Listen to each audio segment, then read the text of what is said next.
Bonjour à vous et bienvenue sur ma chaîne 2 minutes aujourd'hui. Alors aujourd'hui, qu'allons-nous faire? Nous allons faire du jardinage. Voilà, nous allons rempoter nos semis que nous avons fait il y a une dizaine de jours. Donc là ici nous avons des cornichons, ici des pieds de tomates. Alors quel est l'intérêt? C'est offrir plus d'espace aux plantes. Car dans ces petites alvéoles, aujourd'hui, si on veut qu'elles continuent à bien pousser, il va falloir offrir plus de place au niveau de leurs racines.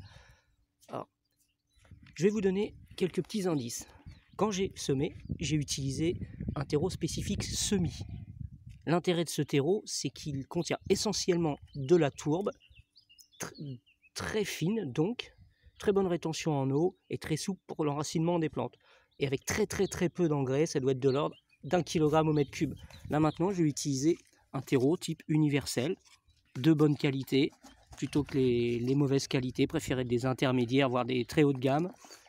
Vous aurez plus de chances de réussite. Prenez du biologique, c'est toujours mieux.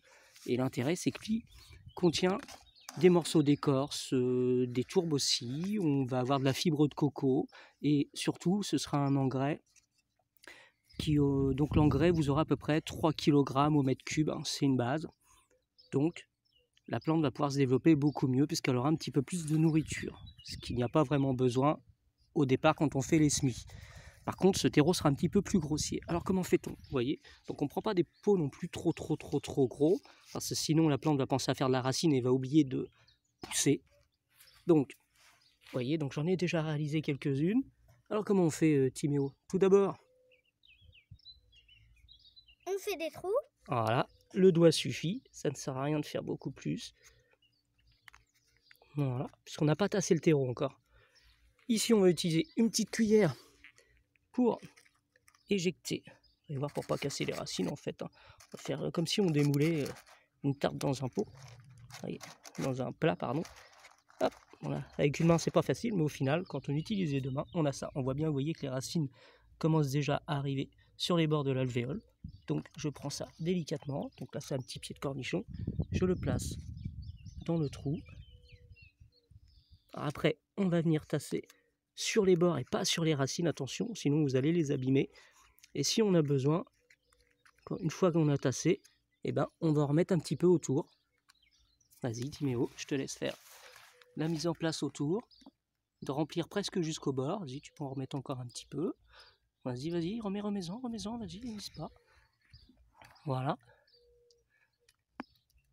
Voilà, tu refais bien le tour, tu peux remettre encore un petit peu. Voilà, c'est pas mal. Voilà. Vas-y, encore un petit peu si tu veux. Voilà.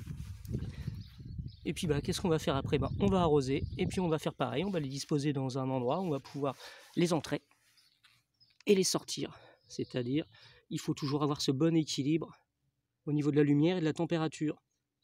Voilà, et puis quand ils seront suffisamment grands, d'ici je pense une quinzaine de jours et que les températures extérieures dans le jardin le permettront, on pourra les planter, à même le potager. Et puis si franchement on avait une dernière gelée de dernière minute, et on les protégerait vite fait avec une bouteille d'eau ou quelque chose comme ça. Voilà, donc à bientôt pour une prochaine vidéo, j'espère que celle-ci vous aura servi à quelque chose. Si vous avez aimé, vous avez le droit de liker, vous avez le droit de vous abonner, et vous avez le droit de faire des commentaires, et de partager aussi. Au revoir.